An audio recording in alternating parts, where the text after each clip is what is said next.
Marshall, I just gotta ask, how the hell does this thing fit in a holster?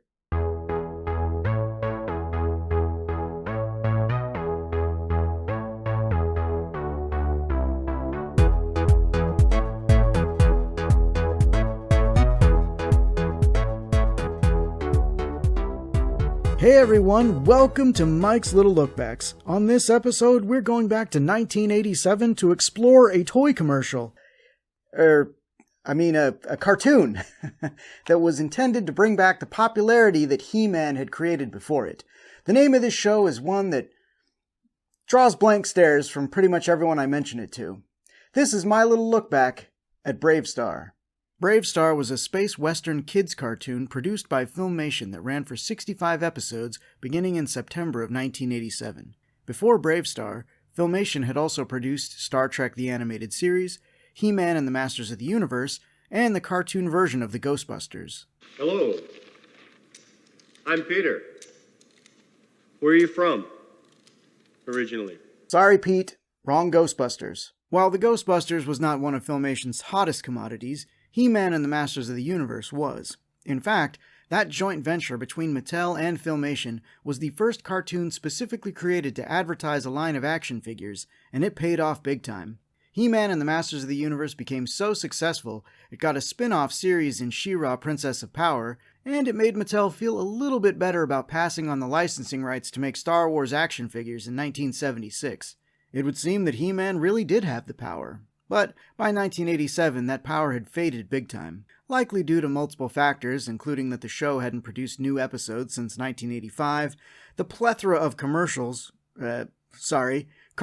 copying the format and saturating the market, and the release of the live-action Masters of the Universe movie that many would like to pretend doesn't exist. I mean, it might as well not have. Nobody went to see it, resulting in it being a box office bomb. Mattel was looking for that new toy to excite kids into pressuring their parents to spend their hard-earned cash. Filmation was also looking for a win. Fortunately, the idea for their new series would come from their cartoon version of the Ghostbusters. We came, we saw, we kicked its ass! Damn it, Venkman! What did I already say? Different Ghostbusters. You're almost as needy as those Planeteers. Go Planet! Don't you start.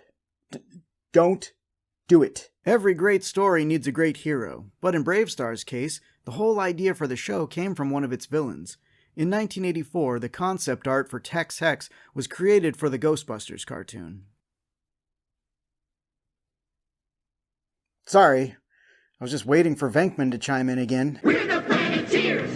You can be one too! Okay, that is it, Planeteers. You chime in one more time, I'm replacing you on the schedule with the Hammerman cartoon. The shoes knew at once they had finally found their man. They hopped right on his feet and he became Hammerman. The series would take place in the 23rd century on the desert planet of New Texas, where the primary export is carium, a powerful fuel source mined by the natives of the planet, the Prairie People. Crime is rampant in the sci-fi Old West setting and is led by Stampede, along with his right claw man, Tex Hex.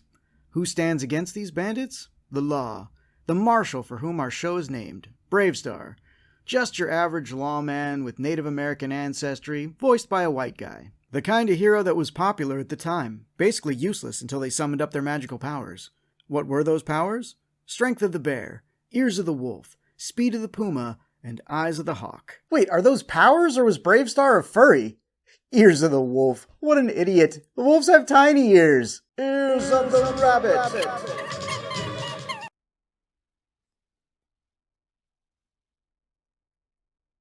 Well, that was unexpected. Marshal BraveStarr was voiced by Pat Fraley, who has had a lengthy voice acting career in cartoons and movies, but is probably most well known for voicing Krang, Casey Jones, and Baxter Stockman on the Teenage Mutant Ninja Turtles cartoon. BraveStarr's trusty steed, 3030, and Shaman, BraveStarr's mystic mentor, were voiced by Ed Gilbert, who you might recognize as Baloo on Disney's Tailspin, and General Hawk from G.I. Joe, A Real American Hero. Deputy Fuzz was voiced by Charlie Adler, also known for voicing characters on Tiny Toon Adventures, Rocko's Modern Life, and Real Monsters. Mike, can I get a retake on that last line? What was wrong with it? It lacked feeling. Fine. And Ah, real monsters. Are you dead inside, or do you just not know what exclamation points are for? I'm not delivering Shakespeare. What do you want from me? I want some emotion, or this video is going to stay paused. Forever. And, real monsters! There, are you happy? I'm not unhappy. Judge J.B. McBride was voiced by Susan Blue, most known for voicing RC on Transformers. On the villain front, the voice of Skeletor himself, Alan Oppenheimer, voiced Stampede. And who voiced the character that inspired the series, Tex Hex?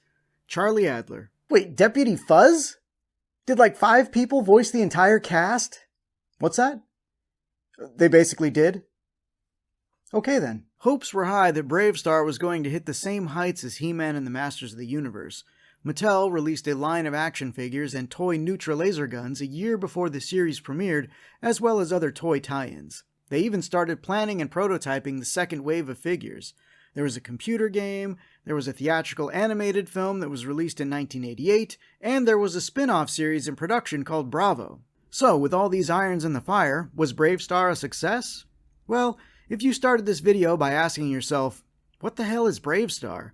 Then you already know the answer. It turns out that releasing the toy line before the series had generated any buzz was a big mistake, and sales were lackluster. The toy line was cancelled before the second series of toys went into production. The cartoon series was cancelled after just 1 season. According to Erica Scheimer, Lou Scheimer's daughter, Group W Productions, who are co-producing the series, botched some kind of deal that resulted in BraveStarr getting terrible time slots, which resulted in the cancellation.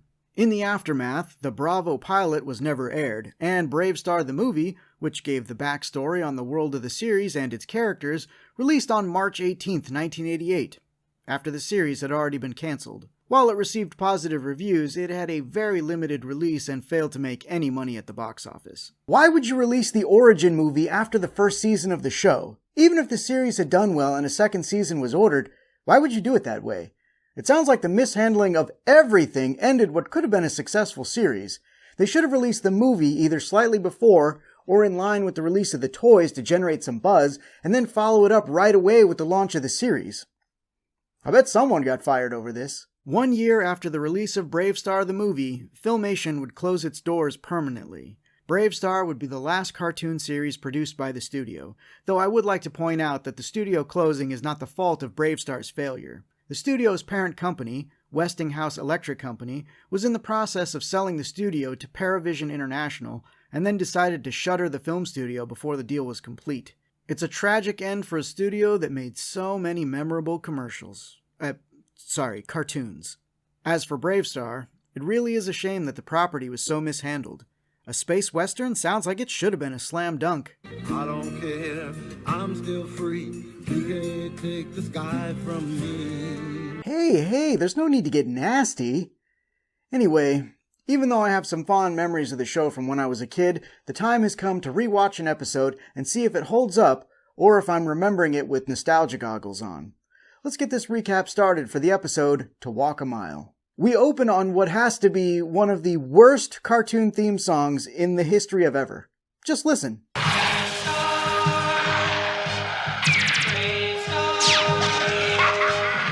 That's not exciting.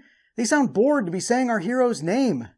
Anyway, the episode begins with Marshal BraveStarr sitting at a fire with his mentor, Sorceress. Shaman. He tells Shaman that he has to leave, but the next time he comes back, he'll bring Shaman some new moccasins. Shaman says that his current moccasins are sacred to him because they remind him of when BraveStarr was a boy. We then get a flashback to a young BraveStarr wearing Shaman's footwear. When Shaman asks why he's wearing his shoes, BraveStarr says, "You told me that I couldn't really understand someone until I walked in his moccasins." He somehow managed to sound even more white as a child. Anyway, Shaman explains what the expression actually means. But walking in his moccasins doesn't mean to put his moccasins on. Also, they've said the word moccasins so many times in the first 2 minutes, it's almost as if that's the only Native American word the writers know. BraveStarr heads out and we transition to another part of the desert where a father and son find some water, leading to this.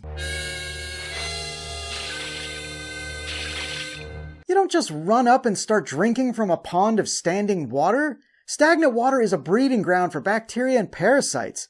I don't even know who these two are, and I already hate them. Anyway, lucky for the boy, his drinking gets interrupted. You wanna drink? You gotta pay up. Why does Outlaw Scuzz look like the result of Dick Dastardly and Muttley having a love child? The boy refuses to pay for drinking from the watering hole and urges his dad to draw his gun on the extortionists.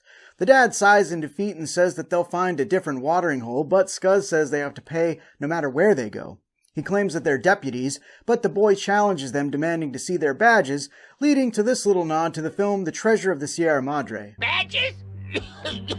We don't need no stinking badges. The boy threatens to call the marshal, but BraveStarr is already there and makes himself known. This causes the baddies to flee.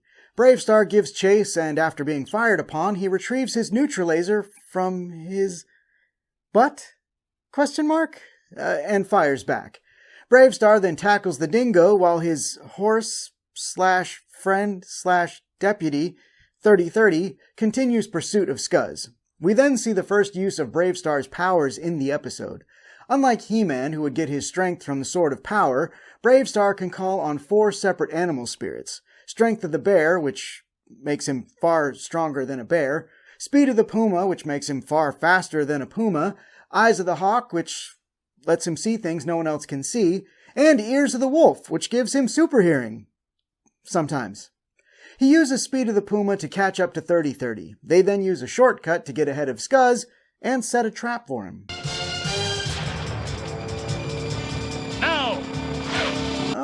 Did that horse just have hands? He did. Okay. We have to talk about this character for a minute. He's a horse, but he can walk on 2 legs, and his robo-hooves can turn into hands.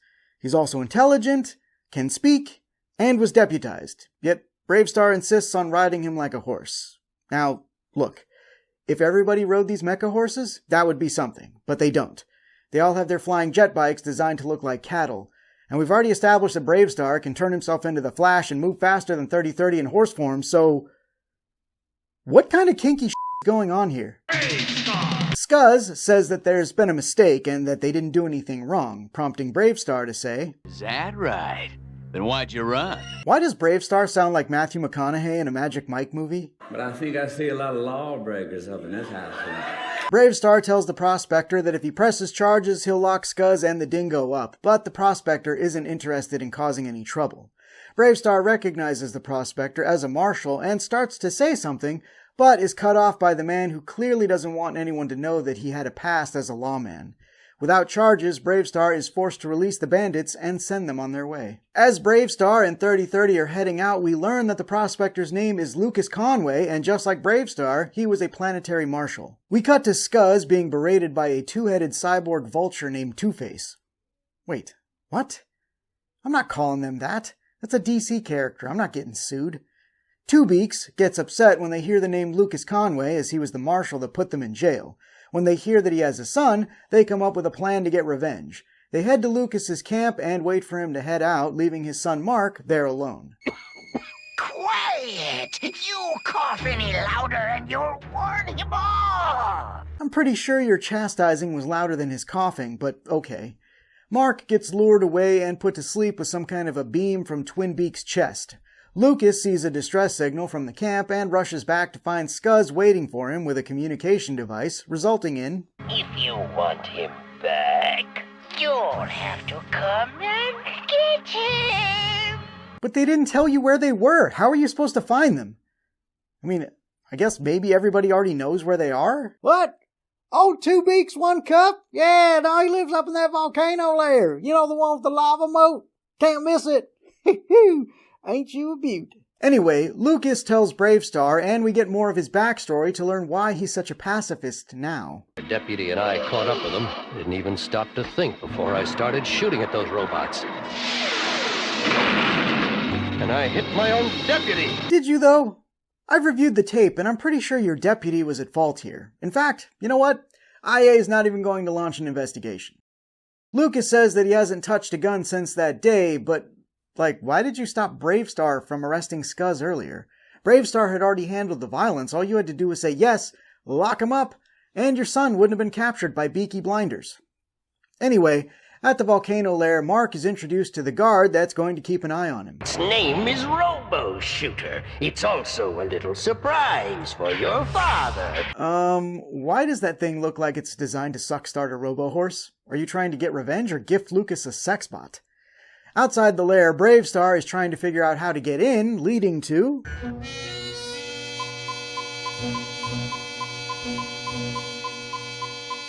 And there it is. Did you really need that visor to point out the opening that you could easily see with your own eyes?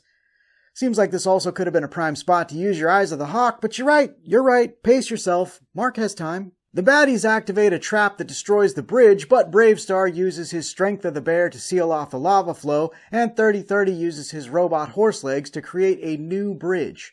Once our heroes are across, the baddies seal the doors to the interior, resulting in... Guess I better go knock. Bear style. I'm pretty well versed in bear-style martial arts, and that's not it.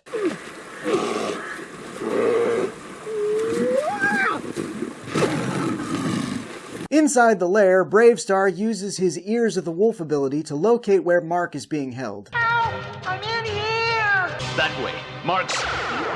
So you could hear Mark calling out from further inside, but you couldn't hear the cyberbeaks lurking nearby ready to shoot at you? Anyway, Lucas heads off to find his son while BraveStarr selflessly pushes 3030 out of the way of a rock collapse. Or he saved himself, whatever. Look, he knows more about heroism than I do. After all, you can't help others if you don't help yourself first. Beaky the Kid tries to put BraveStarr to sleep, but he reflects the beam back with a star shield. Good thing he remembered that thing just now, because it certainly wouldn't have been useful earlier when they were being shot at. Apparently, reversing the sleep beam also reversed the lava that was released earlier, which makes total sense. BraveStarr tells 3030 to get the criminals out while he goes after Lucas and Mark. Speaking of which, Mark's cage almost falls into the lava when he's rescued by his father.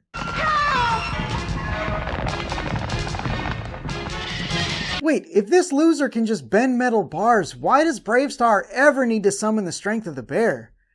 Anyway, the sex bot shows up, but Mark decides there's no time for love. He grabs his father's gun, resulting in... You won't use your gun! I will! Mark, don't!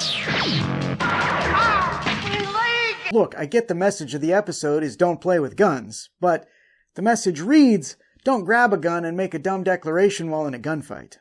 Lucas finally gets his gun and shoots the robot, making things worse.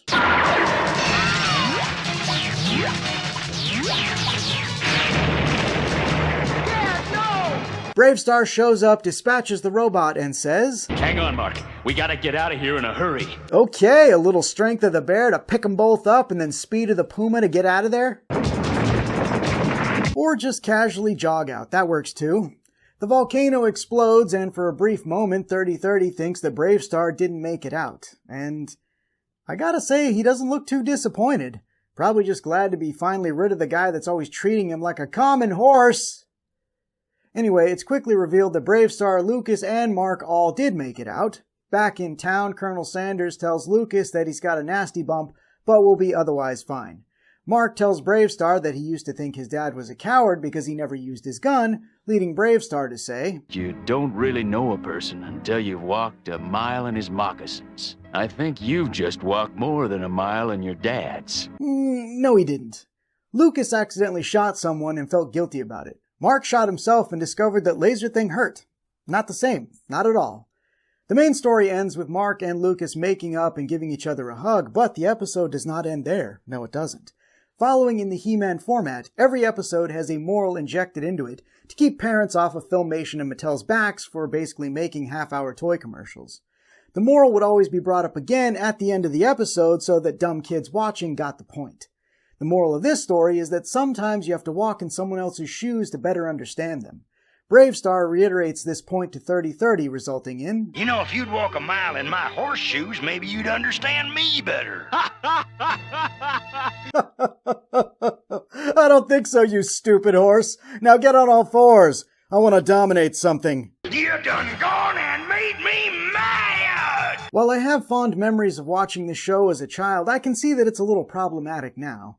I feel as though the show was well-intentioned, and I appreciate the Native American hero, but it is very much a product of its time, and you can tell that it was made by the white folk. I think that I actually might like Bravestar more than He-Man as a hero. I mean, I appreciate that Bravestar is somewhat competent as a marshal without always having to rely on his powers, whereas Prince Adam was, basically useless until he turned into He-Man. I wish this show could have lasted at least 1 or 2 more seasons so that maybe people would be clamoring for a remake of it now, and one with proper Native American involvement. BraveStarr! What are your thoughts on Bravestar? Is it something you watched, or was this the first time you've heard of it? What are your thoughts on riding your best friend as a horse? Let me know in the comments. As always, if there is something from your childhood you want to see me tackle on this show, also mention that in the comments. The next little look back will be on the classic Nickelodeon game show, Double Dare. Now, if you'll excuse me, I gotta figure out where to stash this thing on my person.